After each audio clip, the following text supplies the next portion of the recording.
स्वप्न सच भी होते हैं। स्वप्न दरअसल क्या चीज़ हैं और वे किस कारण दिखलाई पड़ते हैं, इसका पता आज तक ठीक ठीक नहीं लग सका है। कोई उनको शारीरिक विकार का नतीजा समझता है और कोई शुभाशुभ का सूचक मानता है। कोई उन्हें सूक्ष्म जगत के दृश्य बतलाते हैं। यह तो हम नहीं कह सकते कि सभी स्वप्न एक बराबर सार गर्भित और तथ्यपूर्ण होते हैं, पर कभी कभी स्वप्न की घटना ऐसी सत्य हो जाती है कि उसे सुनकर चकित रह जाना पड़ता है। इस संबंध में जम्मू से प्रकाशित होने वाले साप्ताहिक पत्र दीपक में छपा एक समाचार नीचे उद्धृत किया जाता है। लुधियाना 1 अगस्त। स्थानीय पुराना बाजार के एक ब्राह्मण के पास एक झीवर नौकर था। वह नित्य प्रातःकाल पूजा के लिए बिल्व वृक्ष पर चढ़ बिल्व पत्र तोड़ लाया करता था। एक रात झीवर ने स्वप्न देखा कि मैं बिल्व पत्र तोड़ रहा हूँ और नीचे खड़ा एक भैंसा कह रहा है कि उतरते ही मैं तुमको मार डालूंगा। प्रातःकाल वैसा ही हुआ और वह भयभीत हो गिरकर मर गया। इस उदाहरण से साबित होता है कि कम से कम कुछ स्वप्न जरूर सच होते हैं और उनके द्वारा होनहार घटनाओं का ज्ञान हो सकता है। कितने ही पाठकों के लिए शायद यह बात आश्चर्यजनक जान पड़ेगी कि स्वप्नों के आधार पर कितनी ही बार अदालतों में बड़े रहस्यपूर्ण मुकदमों का निर्णय किया गया है। एक लेखक के कथनानुसार इंग्लैंड की लॉरी पोर्टों में कम से कम 6 मुकदमे ऐसे मौजूद हैं। इन सब में अधिक रहस्यपूर्ण घटना वह है जिसमें हत्या का स्वप्न एक स्त्री को कई घंटे पहले दिखाई पड़ा था। घटना इस प्रकार है। सन 1800 से कुछ वर्ष बाद की बात है कि आयरलैंड के पोर्टलो नामक गांव में एक छोटा सा होटल पब्लिक हाउस था, जिसका मालिक राजर्स बड़ा लोकप्रिय व्यक्ति था। उसके होटल में सुबह से लेकर आधी रात तक आसपास के ग्राम निवासियों की भीड़ लगी रहती थी। एक दिन राजर्स होटल खोलने की तैयारी कर रहा था कि उसकी स्त्री ने आवाज़ देकर उसे ऊपर बुलाया। उसने जाकर देखा कि वह बिस्तर पर पड़ी है और उसका चेहरा भय से पीला पड़ गया है। पूछने पर कहने लगी कि उसने एक बड़ा भयंकर सपना देखा है जिससे उसका कलेजा अब तक धड़क रहा है। फिर उसने कहा, सपना ऐसा स्पष्ट और असली जान पड़ता था कि डर के मारे मेरी जान निकलने लगी। जग जाने पर भी कई मिनट तक मैं यह विश्वास न कर सकी कि मैं अपने घर में हूँ। राजर्स इस तरह की बातों पर ध्यान देने वाला आदमी न था। उसने हंसकर कहा, सपने की बातों से इतना डरना ठीक नहीं। स्त्री बोली, यह सच है कि वह सपना ही था, पर मुझे अब भी साफ साफ दिखलाई पड़ रहा है कि 2 आदमी जो पहनावे से जहाजी मल्लाह जान पड़ते थे और जिसमें से एक लंबा था और दूसरा नाटा, हमारे होटल में आए। वे खूब हंस हंस कर बातें कर रहे थे। नाटा आदमी ही ज़्यादा हंसता था। मैंने उनको हाथ में हाथ डाले हुए कैरी गांव की सड़क पर जाते देखा। चलते चलते उनको शाम हो गई। तब मैंने देखा कि लंबा आदमी ज़रा पीछे रह गया और उसने छुरा निकालकर अपने साथी को मार दिया। उसने मरे हुए आदमी की जेब से रुपया पैसा निकाल लिया और बाद में उसे झाड़ी के भीतर गाड़ दिया। उस झाड़ी को मैं बहुत अच्छी तरह जानती हूँ, क्योंकि हम वहाँ कितनी ही बार घूमने को जा चुके हैं।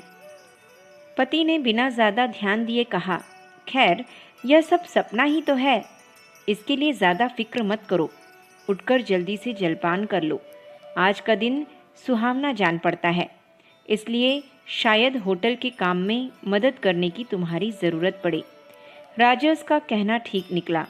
10 बजते बजते उनका होटल ग्राहकों से भर गया, जिनमें ज़्यादातर बाहरी लोग थे। राजर्स और उसकी स्त्री ग्राहकों को शराब और खाने की चीज़ें पहुंचाने के लिए इधर उधर दौड़ रहे थे कि उनकी स्त्री ने एकाएक उसकी बाह को पकड़कर खींचा। वह कुछ असंतुष्ट होकर उसकी ओर मुड़ा। स्त्री ने उसके कान में कहा कि जिन 2 आदमियों को मैंने सपने में देखा था वे होटल में इसी समय दाखिल हुए हैं। राजर्स ने एक बार जल्दी से उनकी ओर निगाह डाली और यह देखकर वह दंग रह गया कि उनका रंग रूप तथा पहनावा बिल्कुल वैसा ही था जैसे उसकी स्त्री ने सपने में देखा था। इस बात का उस पर इतना असर पड़ा कि होटल में भीड़ रहने पर भी वह बराबर उनकी निगरानी करता रहा और उनकी बातें जहाँ तक बन पड़ा कान लगाकर सुनता रहा। इन बातों से उसने इतना पता लगा लिया कि उनमें से लंबे आदमी का नाम फ्रेडरिक कॉलफील्ड है और नाटे का जैक हिकी।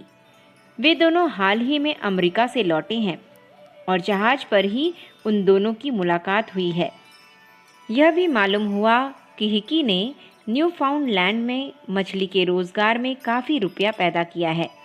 उस समय इससे ज़्यादा कुछ न हुआ। उन दोनों के चले जाने के बाद राजर्स और उसकी स्त्री दूसरे कामों में पड़कर इस विषय को भूल ही गए। 2 महीने बाद एकाएक उन्होंने किसी के मुंह से सुना कि हिकी नाम का शख्स कहीं गायब हो गया है और इससे उसके घर वालों और मित्रों को बड़ी चिंता हो रही है। इस खबर को सुनकर राजर्स और उसकी स्त्री सन्न रह गए और उन्हें ऐसा जान पड़ने लगा मानो वे ही इस हत्या के कसूरवार हैं। भय के मारे कई दिन तक तो उन्होंने इस बात का किसी से जिक्र करने का साहस ही नहीं किया। राजर्स खास तौर पर इस बात के खिलाफ था कि क्यों ऐसी बात को मुंह से निकालकर मुफ्त क्यों झंझट मोल लिया जाए, पर उसकी स्त्री को चैन नहीं पड़ा। उसका कहना था कि किसी दैवी शक्ति ने उसे समय से पहले यह रहस्य सपने के रूप में बतला दिया था। अब उसका कर्तव्य है कि वह इस बात को जाहिर करके सरकारी अधिकारियों को न्याय करने में मदद दे। इस मामले को लेकर कई दिन तक पति पत्नी में झगड़ा भी होता रहा। अंत में वह राजर्स को लेकर स्थानीय मजिस्ट्रेट के पास पहुंच ही गई। उसने सपने वाली घटना इस प्रकार डरते डरते बतलाई कि मजिस्ट्रेट को शक हुआ कि उसे किसी तरह की दिमागी बीमारी है। चूंकि वे कस्बे के प्रसिद्ध व्यक्ति थे और भले आदमी माने जाते थे, इसलिए उसने इसको जांच करना उचित समझा। स्त्री की बताई हुई जगह को कुछ ही खोदने पर मनुष्य की टांगें दिखाई पड़ीं और थोड़ी देर में जैक हिकी का शव बाहर निकल आया। फ्रेडरिक कॉलफील्ड की गिरफ्तारी पर जितना आश्चर्य उसके परिचितों को नहीं हुआ, उससे ज़्यादा उसको स्वयं हुआ। उसे इस बात का गुमान भी न था कि इस हत्या का भेद कभी जाहिर हो सकेगा। उसने यह काम बहुत होशियारी से किया था और हिकी के गायब होने के बाद लोगों ने यही समझा था कि या तो वह फिर और रुपया कमाने को अमेरिका लौट गया या अपनी कमाई को खर्च करने इंग्लैंड चला गया। अगर कॉलफील्ड को इस बात का ज़रा सा भी शक होता कि उसका पाप जाहिर हो जाएगा, तो वह कभी का किसी जहाज पर नौकरी करने विदेश चला गया होता। मुकदमा चलने पर कॉलफील्ड के वकील ने सपने को हंसकर उड़ा देने की कोशिश की। उसने राजर्स की स्त्री से बड़ी ज़ोरदार जिरह की। उसने यहाँ तक कहा कि इस खून का ताल्लुक राजर्स और उसकी स्त्री से ही जान पड़ता है। उन्होंने जैक हिकी के पास बहुत सा रुपया देखकर लालच में आकर उसे मरवा डाला और बाद में यह सपने की कहानी गढ़ ली। पर राजर्स की स्त्री पर इन बातों का कुछ भी असर न पड़ा। वह बराबर अपनी बात पर कायम रही और हर एक सवाल का जवाब बिना ज़रा भी घबराए ठीक ठीक देती रही। आखिर में जब जूरी ने मुलजिम को दोषी करार दिया तो उसकी ज़बान पर लगा ताला खुल गया। उसने अपना कसूर मंजूर किया और कहा कि उसने धन के लालच में पड़कर हिकी की हत्या ठीक उसी तरह की थी जैसा कि राजर्स की स्त्री ने सपने में देखा था। इस अद्भुत सपने की घटना से एक भीषण हत्या का फैसला होते देखकर सभी देखने और सुनने वाले चकित रह गए। शुरू में कुछ लोग इसे किसी प्रकार की चालाकी या षड्यंत्र समझते थे, पर कॉलफील्ड के इकबाल कर लेने पर संदेह की गुंजाइश ही न रही। फैसला करने वाले जज ने भी इस मामले में ईश्वर ने स्वयं हस्तक्षेप किया है और वह भी बड़े अनोखे ढंग से। अखंड ज्योति सन 1952, पृष्ठ संख्या 21, 22, 23। हमारे YouTube चैनल विचार क्रांति दूत अखंड ज्योति पत्रिका को सब्सक्राइब करें एवं अगली वीडियोस प्राप्त करने के लिए बेल आइकन दबाएं। धन्यवाद।